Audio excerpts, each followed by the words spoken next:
আসসালামু আলাইকুম, সকলকে অসংখ্য ধন্যবাদ আমাদের এই উদ্যোগে শামিল হওয়ার জন্য।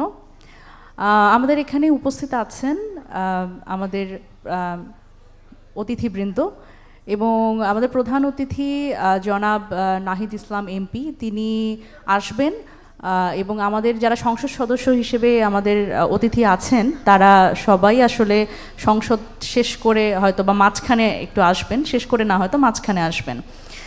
আমি জাস্ট খুব অল্প দুটো কথা বলতে চাই যে এই আয়োজনটা করবার ক্ষেত্রে একটা বিষয় আসলে আমার সবসময় মাথায় এসছে, যে এই যে আমাদের একটা গণ অভ্যুত্থান হলো, এই জুলাই গণ অভ্যুত্থানে যখন আমরা আসলে মাঠে নেমেছিলাম, আমাদের তো কোনো লেবাস ছিল না, আমাদের কে কোন দল করে, কে আসলে কোন মতাদর্শের, কে ডানপন্থী কে বামপন্থী, এইসব কিন্তু আমরা হিসাব করি নাই। আমার পাশের মানুষটা সে আসলে কোন মতাদর্শের, এটা সেই সময় আমার গুরুত্বপূর্ণ মনে হয় নাই। আমার মনে হয় নাই যে সেটা জিজ্ঞেস করা গুরুত্বপূর্ণ, কিন্তু আমরা জানতাম, আমরা বিশ্বাস করতাম যে আমার পাশের যে মানুষটি, আমার পাশের যেই নারীটি, সেই নারীটিও আমার যে ফোকাস, আমার যে লক্ষ্য, এই যে বাংলাদেশে একটা আমরা বহুদিন ধরে একটা নিপীড়নের মধ্যে দিয়ে চলছি, সেই জায়গাতে আসলে আমরা সেই জায়গাটা অবসান চাই, সেইটা আমরা জানতাম।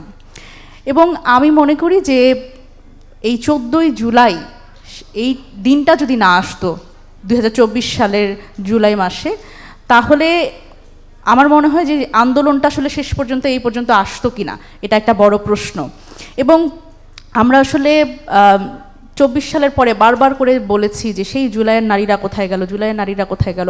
আমার মনে হয় যে দল মত নির্বিশেষে বিভিন্নভাবে আমাদের বিভক্তি থাকতে পারে, কিন্তু একটা জায়গায় আজকে যদি আমরা আবার সেরকম কোনো স্বৈরাচার সামনে পাই, আমরা যদি আজকে আবার সেই ধরনের কোনো একটা প্রতিবন্ধকতা আমাদের সামনে আসে যেখানে আমাদের অধিকার লুণ্ঠিত হচ্ছে, সেখানে কিন্তু আমরা দেখব না যে কে কোন দলের নারী কে কোন মতের নারী, আমরা কিন্তু আবার রাস্তায় নামবো, আবার রাজপথে নামবো।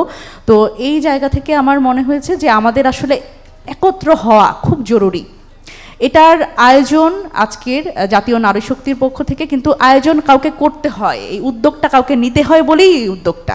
এখানে আমাদের এখানে প্রচুর নারীরা আজকে এসছেন যারা আসলে রাজনীতি করেন না, হয়তো ভবিষ্যতেও করবেন না, কিন্তু এই যে একটা জুলাইয়ের কথা বলবার একটা উপলক্ষ, এটা তারা মিস করতে চান নাই, তারা আসছেন। এবং আমরা চাই না যে সবাইকেই রাজনীতি করতে হবে। আমরা 2024 এই জুলাই গণ অভ্যুত্থান আমাদের একটা জিনিস শিখিয়েছে, আমরা রাজনীতি করি বা না করি, কিন্তু আমরা রাজনৈতিকভাবে সচেতন হয়েছি, অনেক সচেতন হয়েছি। আমি বিভিন্ন গ্রামগঞ্জে যখন যাই, আমি নারীদের মধ্যে অনেক সচেতনতা দেখি। তারা এখন আর ভোট বিক্রি করার সেই জায়গায় নাই, তারা 500 টাকা দিয়ে এখন ভোট বিক্রি করবে না, তারা আসলে যে প্রার্থী তার যোগ্যতা যাচাই করার কথা বলেন, অন্তত এইটুকু আমরা পেয়েছি। সুতরাং আমি মনে করি যে আজকের যে আমাদের এখানে জমায়েতটা, আমরা যে একসাথে হতে পেরেছি, এটা আমাদের জন্য একটা বড় প্রাপ্তি। এবং দল মত নির্বিশেষে আমাদের নারীদের ঐক্যবদ্ধতা, এটা আমাদের ভবিষ্যতের যে আন্দোলনগুলো, ভবিষ্যতের অধিকার আদায়ের যে লক্ষ্যগুলো, সেগুলোতে আমাদের অনেক সমৃদ্ধ করবে, শুধুমাত্র যদি আমরা ঐক্যবদ্ধ থাকি। সকলকে অসংখ্য ধন্যবাদ। আজকে এখানে যারা উপস্থিত হয়েছেন, আমাদের শহীদ পরিবারের যারা অতিথিরা এসছেন, আমরা তাদের কথা শুনবো। আমরা জুলাই গণ অভ্যুত্থানে যেই একেবারে যেই ছবিগুলো আমাদের আন্দোলিত করেছে, আন্দোলনকে আরও বেগবান করেছে, যেই নারীদের আমরা সামনে পেয়েছি, আমরা তাদের কথা শুনবো। এটা আমার জন্য একটা প্রিভিলেজ। আমি সকলকে এইখানে আসার জন্য আমার পক্ষ থেকে এবং জাতীয় নারী শক্তি এবং এনসিপির পক্ষ থেকে আন্তরিক কৃতজ্ঞতা জানাচ্ছি। ধন্যবাদ। আসসালামু আলাইকুম।